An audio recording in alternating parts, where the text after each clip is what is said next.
Setiap pagi, tepat pukul 6, Ibu Sumiati membuka matanya. Bukan karena ayam berkokok atau suara lalu lalang anak cucu, tapi karena dentang jam dinding tua di ruang tengah panti Wisma Senja. Di kamar berukuran 3x3 meter itulah seluruh dunia beliau sekarang. Foto-foto usang dalam bingkai plastik menjadi satu-satunya penanda waktu yang tak bergerak. Dirinya yang masih muda dengan seorang bayi, lalu anak lelaki itu yang semakin besar, lalu foto pernikahan anak itu. Tidak ada foto-foto setelahnya. Rutinitas Ibu Sumiati dimulai dengan merapikan tempat tidur, lalu duduk di kursi kayu dekat jendela, menatap jalanan di luar pagar besi tinggi yang mengelilingi panti. Di sana, 7 tahun lalu, Ridwan, anak tunggalnya, berpamain. Ibu di sini sementara. Ya, lagi sibuk banyak proyek. Katanya waktu itu. Ibu Sumiati masih menunggu. Sementara, itu berakhir. Tetapi pagi ini, sesuatu berbeda. Sebuah surat resmi dari pengacara tiba, bukan dari Ridwan. Isinya membuat tangan beliau bergetar. Assalamualaikum sahabatku. Salam hangat untuk kalian semua. Sebelum kita mulai, tulis di kolom komentar dari kota mana kalian menyaksikan ini. Bagi yang like dan subscribe, semoga Allah mudahkan segala urusannya, dilapangkan rezekinya, sehatkan badan, dan dikabulkan semua hajat kalian. Amin ya robbal alamin. Mari kita simak cerita selengkapnya. Dentang jam dinding tua di ruang tengah panti Wisma Senja, tepat 6 kali, menjadi alarm alamiah yang membangunkan Ibu Sumiati. Ia membuka mata perlahan, menyambut hari yang, jujur saja, hampir serupa dengan hari kemarin, dan hari sebelumnya lagi. Langit di balik jendela kamarnya masih berwarna kelabu, belum sepenuhnya cerah. Dengan gerakan yang telah terpola selama 7 tahun terakhir, beliau mengangkat tubuhnya yang ringkih, langsung merapikan selimut dan spray tempat tidur tunggalnya. Semuanya harus rapi, tertata. Itu adalah satu-satunya kendali mutlak yang masih ia miliki di dunia yang sekarang terasa sempit ini. Kamar nomor 12 berukuran 3x3 meter itu adalah seluruh dunianya. Dindingnya dicat warna hijau muda yang sudah kusam. Di atas meja kayu sederhana di samping tempat tidur, berjajar bingkai-bingkai foto plastik yang menjadi museum pribadi kenangannya. Itulah penanda waktu yang tidak bergerak. Ada foto hitam putih dirinya yang masih cantik dengan sang suami tercinta, mendiang Pak Karno, memegang bayi yang dibedong rapat. Itu adalah Ridwan, anak tunggal mereka, cahaya mata yang dinanti-nantikan. Lalu ada foto Ridwan kecil, berkaus putih, tersenyum lebar dengan 2 gigi depan yang copot. Foto berikutnya adalah Ridwan remaja, memakai seragam SMA, wajahnya menunjukkan sosok yang pendiam tapi penuh tekad. Dan yang terakhir, foto pernikahan Ridwan. Ia berdiri gagah dalam setelan jas. Di sampingnya seorang wanita cantik bernama Rina. Wajah Ibu Sumiati dalam foto itu terlihat bahagia, tapi jika dilihat lebih saksama, ada sedikit kebimbangan di matanya. Tidak ada satupun foto setelah pernikahan itu. Tidak ada foto cucu, tidak ada foto keluarga besar. Garis waktu kenangannya terhenti di sana. Setelah merapikan tempat tidur, ritual berikutnya adalah duduk di kursi kayu tua yang selalu ia letakkan persis di sebelah jendela. Dari sana, ia bisa melihat sebagian jalan raya di luar pagar besi tinggi panti Wisma Senja. Pagar itu bagai sangkar, memisahkannya dari kehidupan yang dahulu ia kenal. 7 tahun yang lalu, di balik pagar itulah, Ridwan, anaknya yang kini telah menjadi pengusaha sukses, berpamitan. Wajahnya waktu itu terburu-buru. Ponsel di tangannya terus bergetar. Ibu tenang saja di sini. Ya, fasilitasnya bagus. Saya lagi sibuk banyak proyek besar nih. Ini cuma sementara. Kok, nanti kalau sudah lengang, saya jemput. Katanya sambil menepuk-nepuk punggung ibunya dengan cepat. Ibu Sumiati hanya mengangguk, memendam rasa haru dan sedih yang tak karuan. Ia percaya. Seorang ibu selalu percaya pada kata-kata anaknya. Sementara, kata itu yang ia pegang erat selama 365 hari pertama. Lalu, berubah menjadi, sebentar lagi, di tahun kedua. Dan pada tahun ketiga, kata itu lenyap, digantikan oleh keheningan telepon yang jarang berdering dan kunjungan yang bisa dihitung dengan jari. Pagi ini berbeda. Saat beliau hendak berjalan ke ruang makan untuk sarapan bubur standar panti, seorang pengurus muda, Mbak Ani, mendatanginya dengan ekspresi sedikit canggung. Ada surat untuk Ibu Sumiati. Bukan amplop biasa. Ini pakai perangko dharma dari kantor pengacara. Ucap Mbak Ani sambil menyerahkan amplop coklat tebal. Ibu Sumiati menerimanya dengan tangan sedikit gemetar. Jantungnya berdebar tidak karuan. Surat dari pengacara? Bukan dari Ridwan? Dengan napas tertahan, ia kembali ke kamarnya, duduk di tepi tempat tidur, dan membuka amplop itu dengan hati-hati. Matanya yang mulai rabun menyusuri baris-baris kata formal yang dingin. Istilah-istilah hukum seperti gugatan, alih kepemilikan, dan hak penuh melompat-lompat di hadapannya. Intinya jelas dan menghancurkan.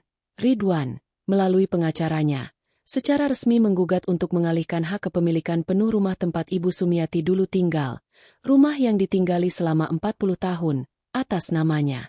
Surat itu berisi pemberitahuan hukum dan permintaan untuk segera menandatangani persetujuan. Dunia Ibu Sumiati seakan berputar. Tangan kanannya yang memegang kertas itu bergetar hebat. Rumah itu. Rumah dengan teras kecil tempat mendiang suaminya sering minum teh sore. Rumah dengan dapur di mana ia memasak untuk Ridwan kecil. Rumah dengan kamar yang dindingnya penuh coretan pensil ukuran tinggi Ridwan dari kecil sampai dewasa. Satu-satunya pusaka kenangan terakhir dari kehidupan lamanya. Satu-satunya benda nyata yang menghubungkannya dengan masa lalu yang hangat, kini hendak direbut. Dan yang merebut adalah darah dagingnya sendiri. Surat itu terlepas dari genggamannya. Jatuh tertelungkup di lantai yang dingin. Ibu Sumiati menatap kosong ke arah bingkai foto Ridwan kecil yang tersenyum polos. Suara yang akhirnya keluar dari bibirnya hanyalah desahan panjang, berisi patah hati yang sudah terlalu lama ditahan. Ridwan, kenapa? Rasa ingin marah, ingin berteriak, ingin menghancurkan sesuatu, membara di dada Ibu Sumiati sepanjang pagi. Namun, bertahun-tahun hidup dalam kepasrahan dan kesendirian telah membuat ekspresi kemarahannya tumpul. Api itu padam sebelum sempat berkobar, berubah menjadi abu dingin yang menyumbat kerongkongannya. Ia tidak bisa menangis.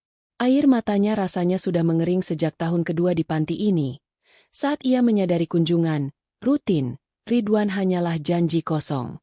Untuk mengusik pikiran, seperti biasa, ia memutuskan turun ke ruang aktivitas sore hari. Hari itu ada kegiatan merajut bersama. Di ruang yang luas dengan kursi plastik berjejer itu, sudah duduk beberapa penghuni lain. Ada Pak Joko, pensiunan guru SD yang selalu cerita tentang murid-muridnya dulu. Ada Mbak Siti, wanita sepuh yang lebih pendiam, sering hanya memandang keluar jendela dengan tatapan jauh. Ibu Sumiati mengambil tempat di sebelah Mbak Siti, memberikan senyum kecil.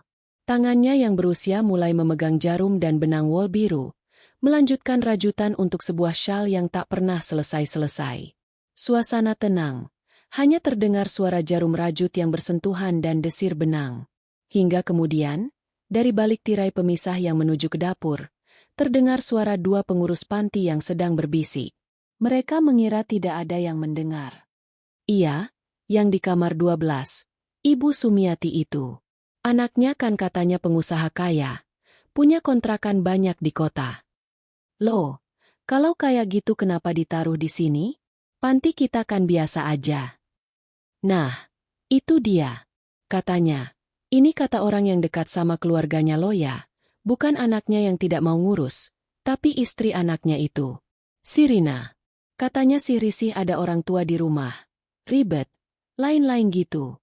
Jadi minta suaminya untuk cari panti, yang jauh sekalian biar nggak sering-sering ketemu. Ibu Sumiati tiba-tiba tercekat. Jarum rajut di tangannya berhenti. Napasnya tersendat. Selama ini, dalam kesendiriannya, ia selalu membangun narasi pembenaran untuk Ridwan. Ridwan sibuk. Ridwan punya tanggung jawab besar. Ridwan sedang mengejar mimpi. Ia bahkan tidak pernah sekalipun menyalahkan menantunya. Tapi bisikan tadi seperti tamparan keras yang menyadarkannya. Bukan kesibukan. Bukan keadaan, tapi sebuah perintah dari orang lain yang membuatnya dibuang. Ridwan, Anak yang dulu selalu ia lindungi dari segala mara bahaya, ternyata tidak memiliki cukup keberanian untuk membela ibunya sendiri di hadapan istrinya. Rasa sakit yang baru, lebih tajam dari sebelumnya, menyayat hatinya. Ia merasa bukan hanya dibuang, tapi juga dianggap sebagai sampah yang memalukan, sesuatu yang harus disembunyikan. Pandangannya berkunang-kunang. Tangannya gemetar lebih hebat, hingga Mbah Siti di sebelahnya menyadari ada yang tidak beres. Mbah Siti meletakkan tangan di atas lengan Ibu Sumiati yang dingin. Kontak itu sederhana, tapi cukup membuat Ibu Sumiati kembali ke realita. Ia memandang Mbah Siti. Matanya berkaca-kaca tapi tetap kering. Mbah Siti tidak berkata apa-apa, hanya mengangguk pelan, seolah memahami segalanya. Disitulah Ibu Sumiati sadar, di panti ini, ia tidak sendirian dalam kesedihannya. Setiap orang membawa cerita pilu mereka masing-masing. Kegiatan merajut berakhir dengan sunyi yang mencekam bagi Ibu Sumiati. Ia kembali ke kamar 12 dengan langkah gontai. Malam itu, ia tidak sanggup duduk di kursi dekat jendela. Ia berbaring di tempat tidur, menatap langit-langit kamar yang retak-retak. Lalu, pandangannya beralih ke bingkai foto Ridwan kecil yang tersenyum polos. Dengan suara lirih, bergetar, penuh dengan beban 7 tahun penantian dan 1 pengkhianatan, ia berbisik pada foto itu. "Nah, kenapa kamu tidak pernah sekalipun membela ibu? Kenapa kamu membiarkan ibu dibuang seperti barang yang sudah usang? Ibu hanya ingin diakui keberadaannya. Wan." Hanya itu. Ruangan yang sunyi hanya menjawab dengan dengungan listrik dari lampu neon di lorong. Pertanyaan itu menggantung, tak terjawab, makin memperdalam luka di hatinya yang sudah rapuh. Hari-hari berikutnya terasa seperti berjalan di dalam kabut bagi Ibu Sumiati. Surat dari pengacara itu seperti hantu yang terus membayanginya. Ia menyimpannya di bawah bantal, seolah dengan mendekatkannya, masalah itu akan bisa ia kendalikan. Ia membaca ulang surat itu berkali-kali, hingga setiap kata, setiap koma, terpatri dalam ingatannya. Niat Ridwan semakin jelas. Ia ingin kepemilikan rumah itu dialihkan sepenuhnya atas namanya secara hukum. Alasan yang dicantumkan dalam surat itu terasa begitu dingin dan menghitung. Ridwan, melalui pengacaranya, berargumen bahwa sejak Ibu Sumiati tinggal di panti Wisma Senja, semua biaya hidup, perawatan, dan keperluannya ditanggung sepenuhnya oleh Ridwan. Oleh karena itu, sebagai kompensasi dan untuk kepastian hukum, aset terakhir orang tua, yaitu rumah tersebut, harus diserahkan kepadanya. Surat itu sama sekali tidak menyebut kata warisan atau hadiah, tapi lebih pada transaksi dagang, biaya panti ditukar dengan rumah. Bagi Ibu Sumiati, ini bukan lagi tentang sebuah bangunan dari bata dan semen. Rumah itu adalah saksi bisu perjalanan hidupnya. Di sanalah ia dan mendiang Pak Karno memulai hidup baru, dengan harapan dan cinta yang sederhana. Di halaman depan, Pak Karno menanam pohon mangga yang kini sudah berbuah lebat. Di dapur, ia pertama kali mengajari Ridwan cara mengupas bawang, yang membuat anaknya itu menangis terisak. Di ruang tamu, mereka berkumpul mendengarkan radio bersama setiap malam. Di kamar tidur, ia menemani Ridwan belajar sampai tertidur di meja. Setiap sudut rumah itu bernyawa dengan kenangan. Melepaskan rumah itu sama saja dengan menghapus secara paksa sejarah hidupnya, memutus satu-satunya tali yang masih menghubungkannya dengan masa lalu yang bahagia. Pikiran-pikiran itu berputar-putar, membuatnya sulit makan dan tidur. Pak Joko dan Mbak Siti menyadari perubahan drastis pada diri Ibu Sumiati. Suatu sore, saat mereka duduk di taman kecil panti, Pak Joko bertanya dengan hati-hati, "Ada masalah berat, Bu Sum? Bisa diceritakan? Siapa tahu kami bisa bantu, atau setidaknya, jadi pendengar yang baik." Dengan suara parau, Ibu Sumiati akhirnya menceritakan isi surat itu. Tangis akhirnya pecah, bukan isak, melainkan ratapan panjang seorang ibu yang merasa dikhianati hingga ke tulang sumsumnya. Dia mau mengambil rumah satu-satunya peninggalan ayahnya, Pak Joko, dengan cara hukum. "Seperti saya ini penjahat yang harus disita hartanya. Apa salah saya selama ini? Saya membesarkannya sendiri setelah bapaknya wafat. Saya jual perhiasan satu-satunya untuk biayai sekolahnya. Dan sekarang dia bayar semua itu dengan menyewa kamar di panti ini, lalu menagih bayarannya dengan rumah saya. Suaranya penuh kepedihan yang tak terbendung. Mbah Siti, yang selama ini pendiam, tiba-tiba bersuara dengan nada yang berbeda, lebih tegas dan berwibawa. Itu namanya pemerasan secara hukum, Mi. Dia memanfaatkan posisimu yang lemah dan ketidaktahuanmu. Ibu Sumiati terkejut mendengar pilihan kata Mbah Siti yang tajam. Lalu saya harus bagaimana? Mbah? Saya hanya seorang nenek tua. Saya tidak punya uang untuk bayar pengacara.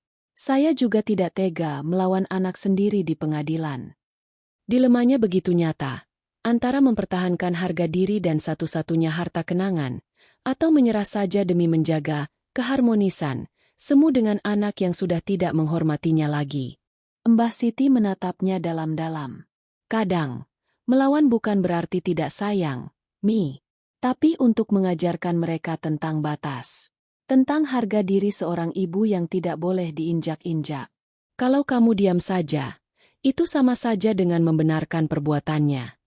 Kata-kata Mbah Siti menggema di hati Ibu Sumiati.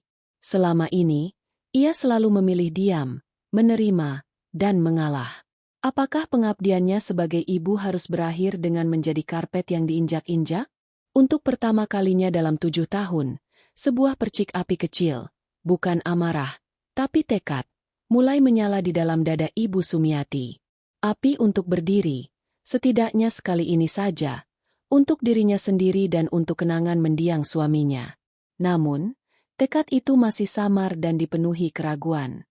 Bagaimana mungkin seorang nenek di panti jompo bisa melawan seorang pengusaha sukses dengan segala sumber dayanya? Pertarungan itu terasa sangat tidak seimbang. Keraguan dan tekad bergolak dalam dada Ibu Sumiati seperti air dan minyak. Di satu sisi, kata-kata Mbah Siti tentang harga diri membekas kuat.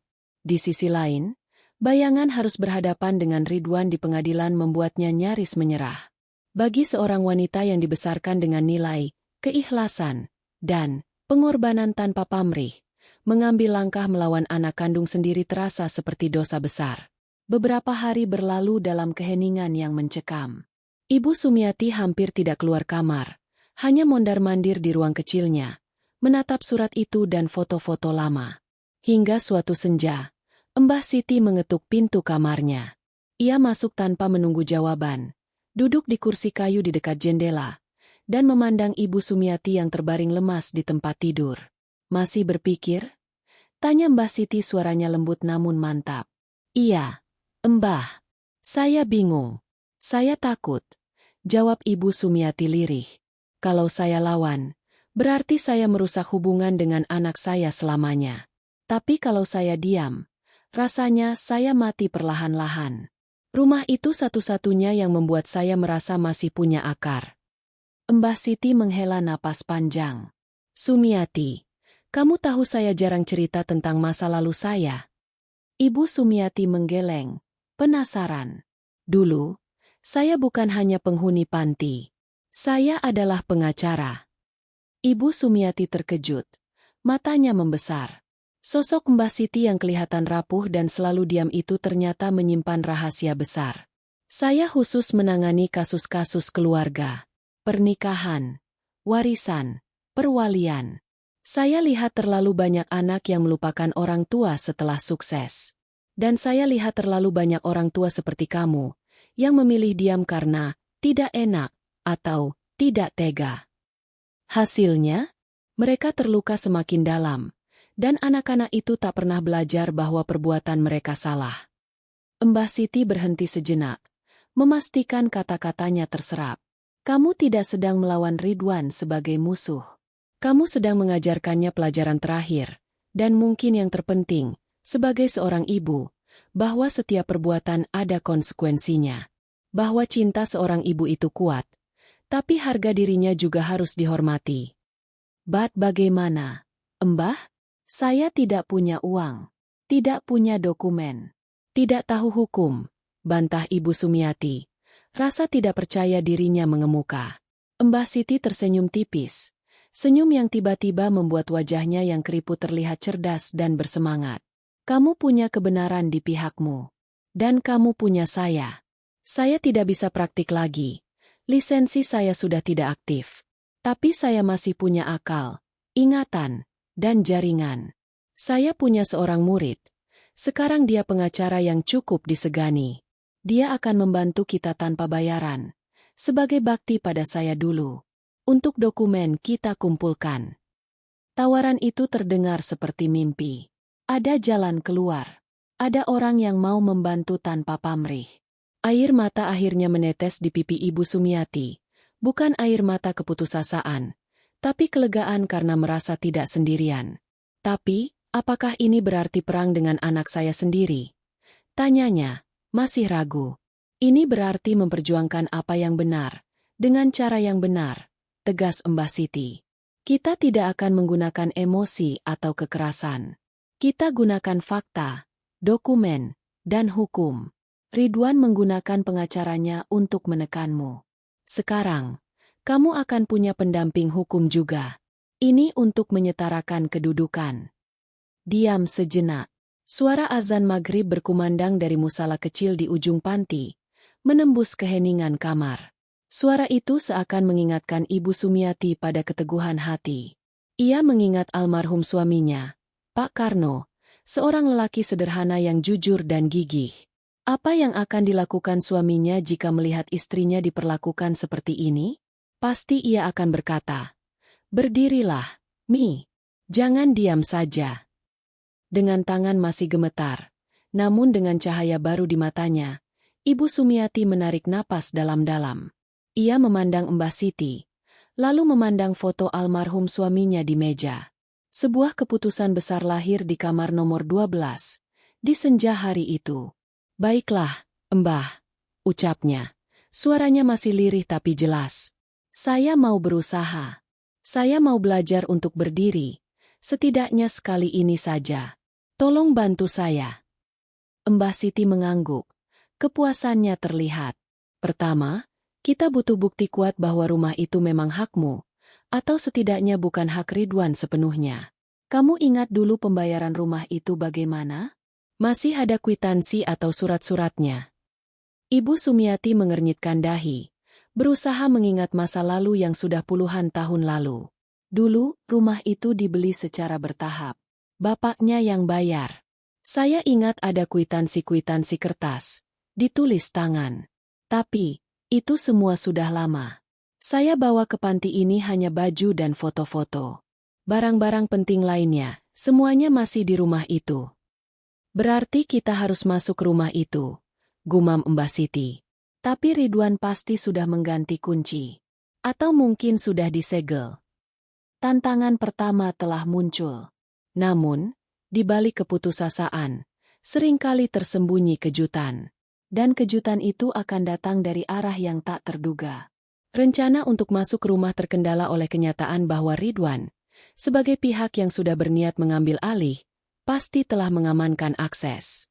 Ibu Sumiati kembali dilanda kecemasan. Namun, Mbah Siti tidak menyerah. Ia mulai menghubungi mantan muridnya, Bapak Handoko, melalui telepon panti. Percakapan mereka berlangsung serius, penuh istilah hukum yang tidak dipahami Ibu Sumiati, tetapi dari raut wajah Mbah Siti yang semakin berseri, terlihat ada perkembangan positif. Sementara itu, Pak Joko, pensiunan guru yang sehari-hari terlihat hanya sibuk dengan tanaman dan koran, ternyata memiliki peran penting. Suatu siang, ia mendekati Ibu Sumiati dan Mbah Siti di taman. "Saya dengar kesulitan kalian soal dokumen. Dulu, waktu Ibu Sumiati baru pertama kali datang ke sini, 7 tahun lalu, ada beberapa kardus dan barang bawaan yang disimpan di gudang belakang. Pengurus waktu itu bilang, nanti diambil keluarga. Tapi sepertinya tidak pernah diambil. Mungkin ada sesuatu di sana." Seketika, harapan itu muncul kembali. Ibu Sumiati berusaha mengingat. Benar, saat Ridwan menitipkannya ke panti, dengan terburu-buru ia membawa beberapa kardus berisi pakaian dan barang-barang pribadi. Namun, ada satu kotak kayu tua yang sangat ia sayangi, berisi surat-surat cinta dari almarhum suaminya. buku hariannya yang tipis, dan beberapa benda kenangan. Waktu itu, karena kotak itu berat dan Ridwan buru-buru, pengurus panti menawarkan untuk menyimpannya di gudang dulu. Dan selama 7 tahun, Ibu Sumiati tenggelam dalam kesedihan, hingga ia sendiri lupa akan kotak kayu itu. Dengan izin pengurus, ketiganya, Ibu Sumiati, Mbah Siti, dan Pak Joko, menuju gudang kecil yang lembab dan berdebu di belakang panti. Setelah mengobrak-abrik beberapa tumpukan kardus yang sudah lapuk, akhirnya mereka menemukannya. Sebuah kotak kayu jati berukuran sedang, dengan ukiran sederhana di pinggirnya, masih kokoh meski berdebu tebal. Dengan hati berdebar-debar, Ibu Sumiati membuka kotak itu. Aroma kertas tua dan kayu lapuk menyergap hidung. Di dalamnya, tersusun rapi surat-surat berperangko lama yang diikat pita, buku catatan kecil dengan sampul kain, dan beberapa lencana sekolah Ridwan. Mbah Siti dengan sabar membantu menyingkirkan lapisan kenangan itu, mencari sesuatu yang lebih substantif. Dan di bagian paling bawah kotak, terselip di balik sebuah sampul album foto kosong, mereka menemukan harta karun yang tak ternilai, sebuah map plastik bening yang sudah menguning. Di dalam map itu, terdapat beberapa lembar kertas tipis yang nyaris rapuh. Ada surat perjanjian jual beli rumah dengan tanda tangan penjual dan pembeli, Pak Karno, ditulis di atas kertas bermaterai. Ada beberapa lembar kwitansi pembayaran uang muka dan angsuran, ditulis tangan dengan tinta biru yang sudah memudar, semuanya atas nama Karno, suaminya. Dan yang paling mencengangkan, ada sebuah surat wasiat sederhana, juga di atas kertas bermaterai, ditulis dan ditandatangani oleh Pak Karno sendiri, disaksikan oleh 2 tetangga, yang isinya sangat jelas. Jika saya meninggal dunia, maka hak kepemilikan atas rumah di Jalan Melati nomor 15 sepenuhnya menjadi hak istri saya, Sumiati.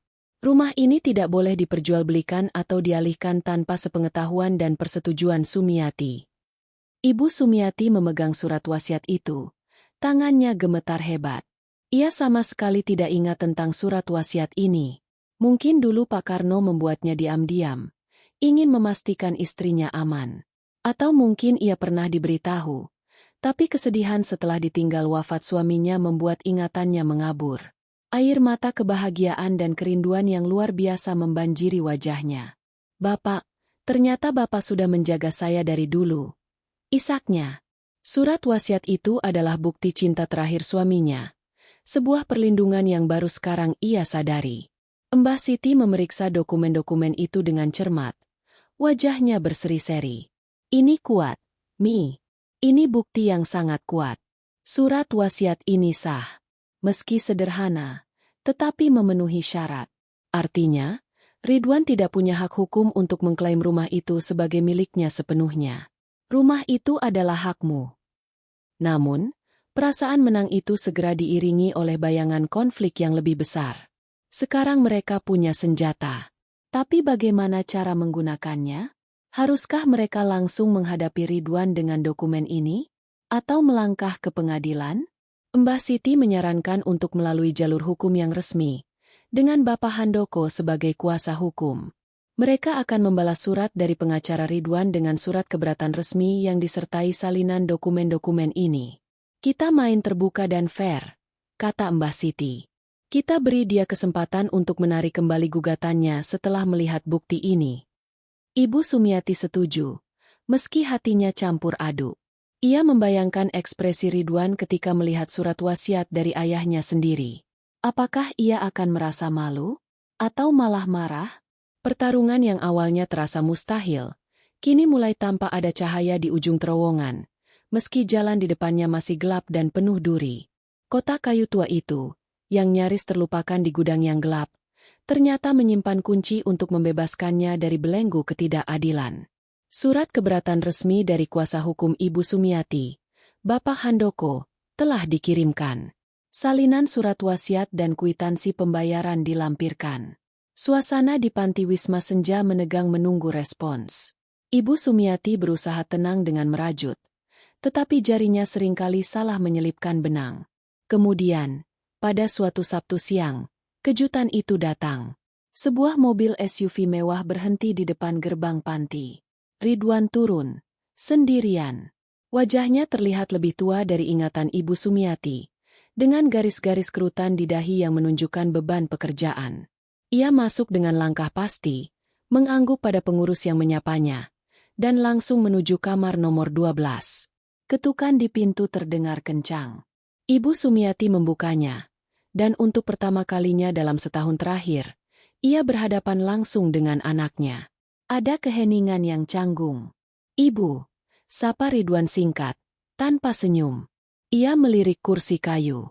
"Boleh saya duduk?" Mereka duduk berhadapan. Ridwan tidak menanyakan kabar atau kesehatan ibunya. Ia langsung ke pokok persoalan. "Ibu, surat dari pengacara ibu sudah saya terima. Ibu kenapa caranya jadi ribut begini? Mengurusi pengacara segala.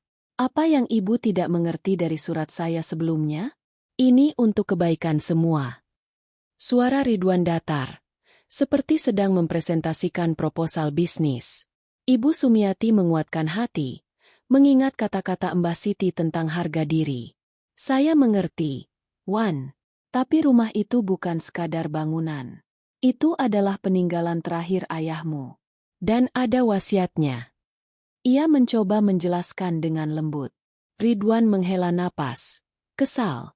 "Wasiat itu dibuat zaman dulu, Bu. Situasinya sudah berbeda. Ibu kan sudah tinggal di sini. Nyaman. Saya yang menanggung semua biaya hidup ibu. Rumah itu kosong, tidak terawat. Daripada mubazir, lebih baik saya kelola. Bisa menghasilkan untuk biaya ibu juga ke depannya." Kalimatnya terdengar masuk akal, namun terasa sangat menghitung dan mengabaikan ikatan emosi. Ibu tidak meminta biaya hidup yang mewah, Wan. Ibu hanya ingin rumah itu tetap ada, sebagai kenangan. Ucap Ibu Sumiati, suaranya gemetar. "Kenangan tidak bisa dimakan, Bu," potong Ridwan, sedikit keras. "Dunia sekarang keras. Saya butuh likuiditas untuk ekspansi bisnis. Ibu tidak mengerti tekanan yang saya hadapi. Ibu tinggal di sini saja. Urusan biaya dan hukum saya yang atur. Tanda tangan saja persetujuannya. Selesai. Nanti saya tambah uang saku ibu." Kata-kata itu seperti pisau. Ridwan memandang ibunya bukan sebagai ibu, tapi sebagai hambatan dalam rencana bisnisnya. Ibu Sumiati merasa dirinya menyusut, menjadi sangat kecil. "Jadi, untuk bisnismu, ibu harus melepas satu-satunya peninggalan ayahmu?" Tanyanya, suaranya berbisik. "Bukan melepas, Bu. Ini alih aset. Biar lebih terkelola. Sudah, percayakan saja pada saya." Ridwan berdiri, pertanda percakapan usai. "Saya harap ibu berpikir realistis. Proses hukum itu panjang dan melelahkan. Ibu mau menang? Saya punya sumber daya lebih. Ini untuk menghindari malu di pengadilan nanti." Kalimat terakhir itu terdengar seperti ancaman halus. Ridwan pergi dengan langkah sama cepatnya ketika datang. Ibu Sumiati terpaku di kursinya. Hancur. Ancaman, malu di pengadilan, itu menyakitkan. Apakah Ridwan tidak lagi memiliki rasa malu terhadap ibunya sendiri? Namun, kehidupan seringkali penuh dengan kejutan dari arah yang tak terduga. Malam itu, telepon umum di lorong panti berdering. Pengurus memanggil Ibu Sumiati karena ada yang mencarinya. Dengan perasaan was-was, Ibu Sumiati mengangkat telepon.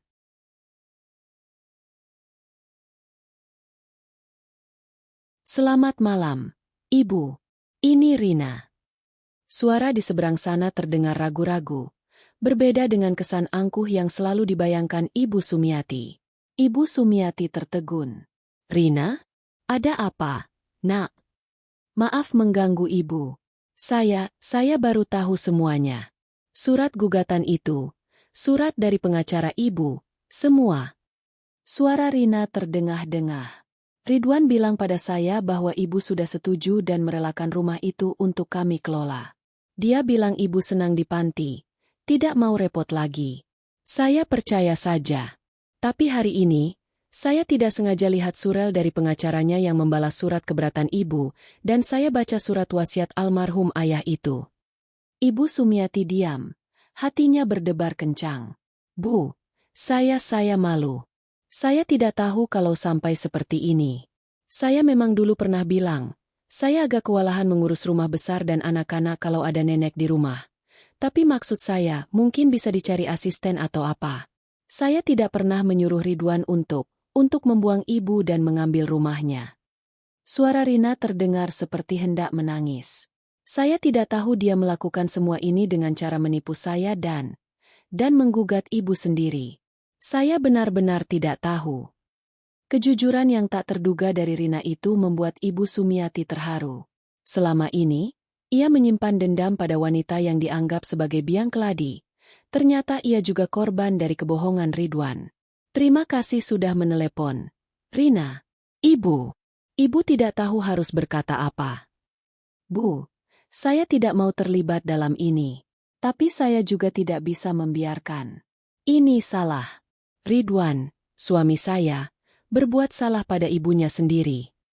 Rina terdengar seperti sedang memperkuat hatinya sendiri. Saya tidak bisa membantu secara terbuka. Nanti rumah tangga saya hancur. Tapi, jika ibu butuh informasi atau apa, saya akan berusaha membantu diam-diam. Tolong jangan sebut nama saya. Telepon pun ditutup. Ibu Sumiati berdiri lama di lorong yang sepi. Perasaannya sangat kompleks. Dari pihak yang dianggap musuh, justru datang pertolongan dan pengakuan. Sedangkan dari darah dagingnya sendiri, yang datang adalah pengkhianatan dan ancaman. Dunia ini memang terbalik. Namun, telepon dari Rina itu memberi dua hal. Konfirmasi bahwa Ridwan memang berbohong pada istrinya sendiri, dan sekutu tak terduga di dalam benteng lawan. Pertarungan ini semakin rumit, tetapi hati Ibu Sumiati justru sedikit lebih ringan. Ia tahu, ia tidak sepenuhnya salah dalam menilai Rina. Dan ia tahu, kebenaran pelan-pelan mulai terbuka, meski harus melalui jalan yang berliku dan menyakitkan. Persidangan pertama ditetapkan di pengadilan negeri setempat. Pagi itu, Ibu Sumiati mengenakan kebaya sederhana berwarna biru tua, warisan peninggalan ibunya dulu. Tangannya dingin dan berkeringat. Mbah Siti mendampinginya dengan setia, sementara Bapak Handoko, pengacara yang tampak cerdas dan berwibawa, sudah menunggu di depan pintu pengadilan dengan tas berisi dokumen-dokumen penting. Ketika Ibu Sumiati melangkah masuk ke ruang sidang yang megah dan berkesan sakral, hatinya berdegup kencang. Di sisi lain meja, Ridwan sudah duduk dengan rapi di samping pengacaranya. Seorang pria dengan kacamata frameles yang terlihat sangat profesional. Ridwan memandang ke arah ibunya sesaat, namun segera mengalihkan pandangannya. Ekspresinya dingin, penuh percaya diri seolah yakin akan kemenangannya. Sidang dibuka. Majelis hakim, dipimpin oleh seorang wanita setengah baya dengan wajah yang tegas namun berwelas asih, memimpin jalannya persidangan. Pengacara Ridwan, Bapak Felix, menyampaikan gugatan dengan lugas. Argumennya tetap sama. Ridwan telah menanggung semua biaya hidup Ibu Sumiati di panti jompo, sehingga wajar jika sebagai kompensasi, rumah yang tidak terpakai dialihkan kepadanya untuk dikelola demi kebaikan bersama. Ia menyebut Ibu Sumiati telah setuju secara lisan, dan kini berubah pikiran. Saat giliran Bapak Handoko berbicara, suasana berubah. Dengan tenang namun penuh keyakinan, ia memaparkan fakta-fakta yang berbeda. Ia menunjukkan surat wasiat sah dari almarhum suami Ibu Sumiati yang dengan jelas menyerahkan hak rumah kepada istrinya. Ia menunjukkan kwitansi pembayaran yang membuktikan rumah itu dibeli dengan jerih payah kedua orang tua. Yang mulia, ini bukan perkara kompensasi biaya hidup. Ini adalah upaya pewaris sah untuk melindungi haknya dari upaya pengambil alihan yang tidak berdasarkan itikat baik, ujar Bapak Handoko. Ia juga dengan halus mempertanyakan klaim, kesepakatan lisan, mengingat tidak ada bukti tertulis dan kondisi Ibu Sumiati yang tinggal di panti jompo bisa saja berada di bawah tekanan terselubung. Hakim ketua kemudian memandang kepada Ibu Sumiati. Ibu Sumiati, majelis ingin mendengar langsung dari Ibu. Apa yang sebenarnya Ibu inginkan dalam perkara ini? Semua mata tertuju padanya. Ridwan memandang dengan tajam, seolah memperingatkan. Mbah Siti di sebelahnya memegang tangannya dengan lembut, memberinya kekuatan. Ibu Sumiati menarik napas dalam-dalam. Suaranya awalnya lirih, namun semakin jelas seiring ia berbicara dari hati. Yang Mulia Hakim, Bapak-bapak dan ibu-ibu yang terhormat. Saya hanya seorang ibu tua. Saya tidak mengerti banyak tentang hukum atau bisnis. Ia berhenti sejenak, menelan ludah. Rumah yang diperebutkan itu, bagi saya bukanlah batu bata atau cat yang bagus. Itu adalah setiap kenangan hidup saya. Di sanalah suami saya dan saya membangun keluarga. Di sanalah saya membesarkan Ridwan, anak saya satu-satunya, dengan susah payah setelah bapaknya wafat. Suaranya mulai bergetar, namun ia teruskan. Saya tidak pernah meminta hidup mewah. Ketika Ridwan menempatkan saya di panti, saya terima, karena saya pikir itu yang terbaik baginya. Saya pikir dia sibuk, tapi yang saya rasakan bukanlah ditempatkan, melainkan dibuang. Kata, dibuang, itu menggema di ruangan yang hening.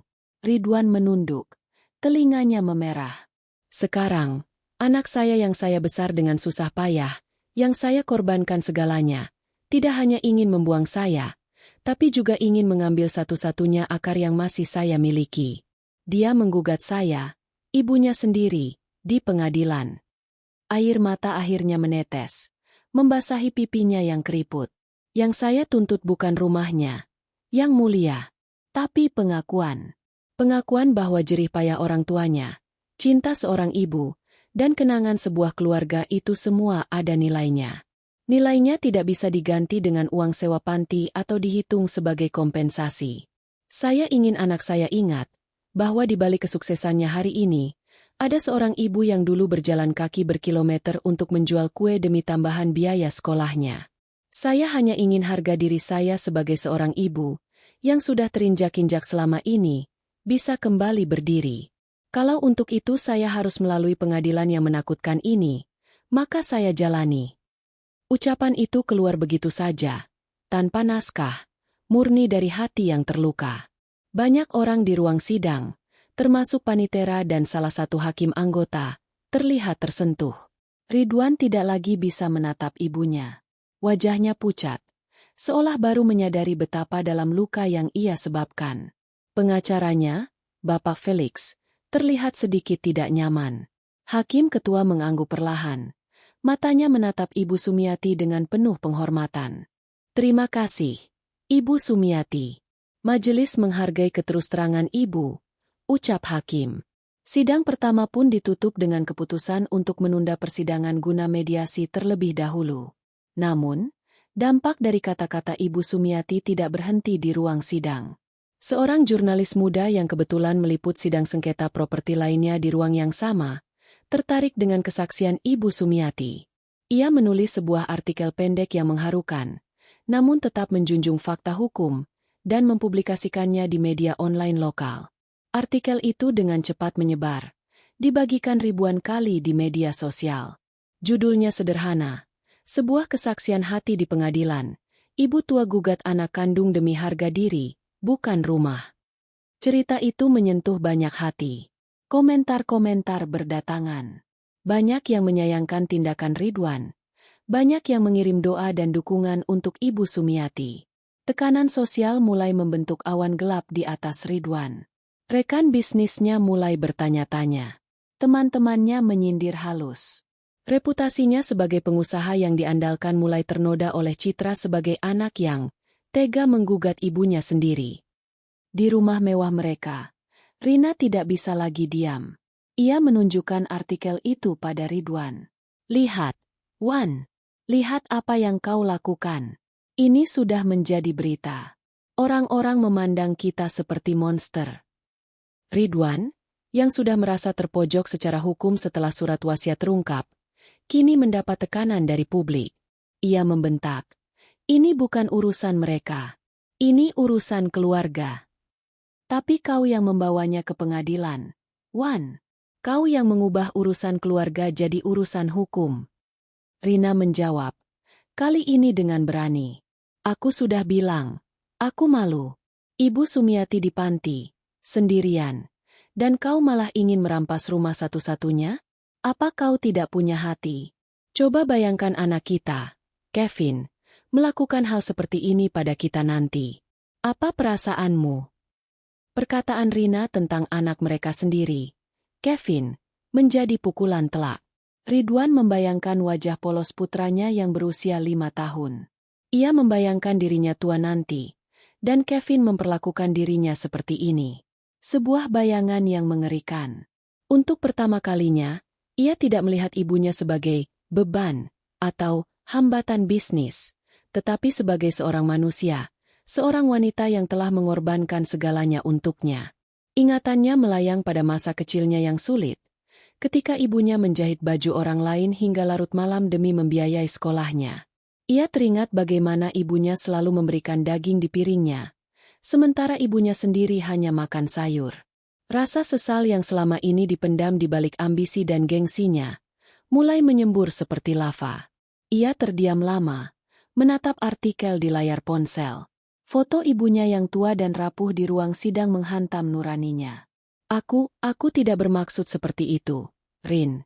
Gumamnya, suaranya tiba-tiba lemah. Aku hanya berpikir, itu hanya rumah. Ibu baik-baik saja di panti. Aku butuh dana. Aku terjebak dalam proyek yang macet. Alasan-alasannya terdengar kosong dan egois bahkan di telinganya sendiri. Kau terjebak, lalu solusinya merampas rumah ibumu? Tanya Rina, namun nada suaranya sudah lebih lembut, melihat suaminya mulai luluh. Wan, ini salah. Tarik gugatannya. Minta maaf pada ibumu. Sebelum semuanya benar-benar hancur. Ridwan memejamkan mata. Pertarungan batinnya dahsyat. Di satu sisi, gengsi, kepentingan bisnis, dan rasa malu untuk mengaku salah. Di sisi lain, wajah ibunya yang menangis di pengadilan. Wajah anaknya yang polos, dan suara hati kecilnya yang selama ini ia kebiri. Malam itu, ia tidak bisa tidur. Ia bangun dan membuka album foto lama yang tersimpan di gudang atas. Foto-foto yang sama seperti yang ada di kamar ibunya di panti. Ia melihat senyum ibunya yang masih muda, penuh kasih. Ia melihat dirinya yang kecil, selalu bergantung pada wanita itu. Air mata pria yang keras itu akhirnya jatuh. Ia menyadari, dalam perjalanannya mengejar kesuksesan materi, ia telah kehilangan jiwanya. Ia telah mengkhianati orang yang paling mencintainya. Sementara itu di panti, Ibu Sumiati merasa lelah yang amat sangat. Proses hukum dan sorotan media telah menguras tenaga dan jiwanya. Suatu sore, saat ia dan Mbah Siti sedang membuat bunga dari kertas bekas di ruang aktivitas, Ibu Sumiati berbicara dari hati ke hati. Mbah, saya berpikir untuk menghentikan semua ini, ujarnya sambil melipat selembar kertas merah. Mbah Siti memandangnya. Lelah. Iya, tapi bukan hanya lelah. Saya merasa dengan berjuang seperti ini, saya malah semakin terikat pada kemarahan dan sakit hati. Saya sudah membuktikan pada diri sendiri bahwa saya bisa berdiri. Surat wasiat Bapak sudah dibacakan di pengadilan. Kebenaran sudah terungkap. Itu sudah cukup bagi saya. Ibu Sumiati tersenyum kecil, senyum yang penuh kedamaian. Rumah itu biarlah. Kalau Ridwan memang sangat membutuhkannya, relakan saja. Saya dapatkan sesuatu yang lebih berharga di sini. Teman sejati seperti Mbah dan Pak Joko, dan kekuatan dari diri saya sendiri yang saya tidak tahu saya punya. Saya sudah menemukan rumah baru, di hati sahabat-sahabat saya. Mbah Siti memegang tangannya. Kau yakin? Iya, Mbah. Saya ingin hidup sisa saya damai. Melawan itu perlu, tapi memaafkan itu pilihan. Saya memilih untuk tidak lagi terbelenggu. Keputusan itu lahir dari kebijaksanaan seorang ibu yang telah melalui pahit getir kehidupan. Keesokan harinya, Ibu Sumiati meminta Bapak Handoko untuk memulai proses menarik gugatan dan menyatakan kesediaannya berdamai. Ia bahkan bersedia membicarakan pengelolaan rumah bersama Ridwan, asalkan hak miliknya tetap diakui. Bapak Handoko, meski sedikit keberatan secara hukum, menghormati keputusan kliennya. Pada saat yang hampir bersamaan, sebuah mobil yang sama meluncur mendekati gerbang panti Wisma Senja. Namun kali ini, langkah Ridwan terlihat berat dan ragu-ragu. Matanya bengkak, wajahnya lesu. Ia membawa sebuah kardus kecil. Tanpa keberadaan pengacara, tanpa ancaman, Ia berjalan pelan menuju kamar nomor 12. Pintu terbuka. Ibu Sumiati berdiri di hadapannya. Wajahnya tenang.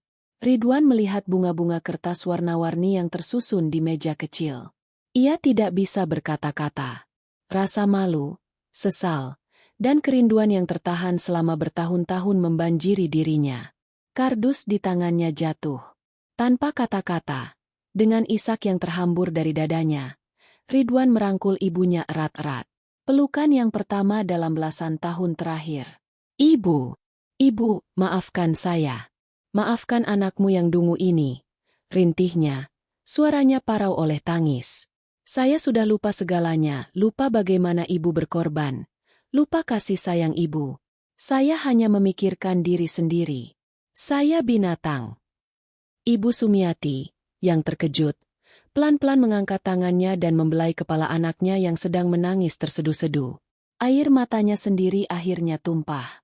Bukan air mata kesedihan, tapi kelegaan. Sudah, Nak. Ibu di sini. Ibu selalu di sini. Mereka berdiri berpelukan lama, melupakan waktu, melupakan sengketa rumah, melupakan segala luka. Di luar, Mbah Siti dan Pak Joko tersenyum, mengusap sudut mata mereka yang berkaca-kaca. Akhirnya, hati seorang anak telah kembali. Ridwan tidak serta-merta membawa ibunya pulang ke rumah mewahnya. Ia belajar dari kesalahannya. Ia memahami bahwa kepercayaan yang hancur butuh waktu untuk diperbaiki, dan memaksa ibu untuk meninggalkan kehidupan barunya yang sudah nyaman justru bisa menjadi bentuk egoisme yang baru. Yang ia lakukan adalah memperbaiki segalanya pelan-pelan. Ia menarik gugatannya secara resmi. Ia mengakui hak kepemilikan penuh Ibu Sumiati atas rumah lama, dan justru menawarkan untuk merenovasi dan merawat rumah itu atas biayanya. Itu rumah ibu, Bei. Saya hanya ingin menjaganya untuk ibu, katanya. Ibu Sumiati setuju, dengan syarat ia boleh sesekali berkunjung ke sana, ditemani Ridwan atau pengurus panti. Kunjungan Ridwan ke panti menjadi rutin. Setiap akhir pekan tanpa gagal. Ia tidak datang dengan gaya pengusaha sibuk, tapi sebagai seorang anak. Kadang membawa makanan kesukaan ibunya. Kadang hanya duduk mendengarkan cerita ibunya tentang masa lalu, atau tentang kegiatan di panti. Hubungan dengan Rina juga perlahan membaik. Rina mulai ikut berkunjung, membawa serta Kevin, cucu Ibu Sumiati. Kehadiran Kevin, dengan tawanya yang riang, menyembuhkan banyak luka di hati sang nenek. Yang menarik, Ibu Sumiati memilih untuk tetap tinggal di panti Wisma Senja, setidaknya untuk sementara. Di sini saya punya teman. Ada kegiatan. Saya tidak ingin menyusahkan rumah tanggamu, Wan. Dan di sini, saya merasa masih bisa berguna. Ridwan awalnya keberatan, tetapi ia menghormati pilihan ibunya. Ia justru menjadi donatur tetap untuk panti, memperbaiki fasilitas, menambah koleksi buku perpustakaan, dan mendanai kegiatan-kegiatan sosial. Ibu Sumiati menemukan passion baru. Ia, bersama Pak Joko yang mantan guru, membuka kelas senja gratis untuk anak-anak kurang mampu di sekitar panti. Ia mengajari mereka membaca, menulis, dan keterampilan sederhana seperti merajut atau membuat bunga kertas. Pengalamannya yang pahit justru mengalir menjadi sumber kekuatan dan inspirasi bagi orang lain. Ia sering berkata pada anak-anak didiknya, pendidikan dan ketekunan itu penting, Nak. Tapi jangan lupa pada hati nurani. Jadi orang sukses itu bagus, tapi jadi orang yang berbakti dan berhati baik, itu lebih penting. Kisah transformasinya, dari nenek yang terbuang menjadi sosok yang mandiri dan inspiratif, menyebar di komunitasnya.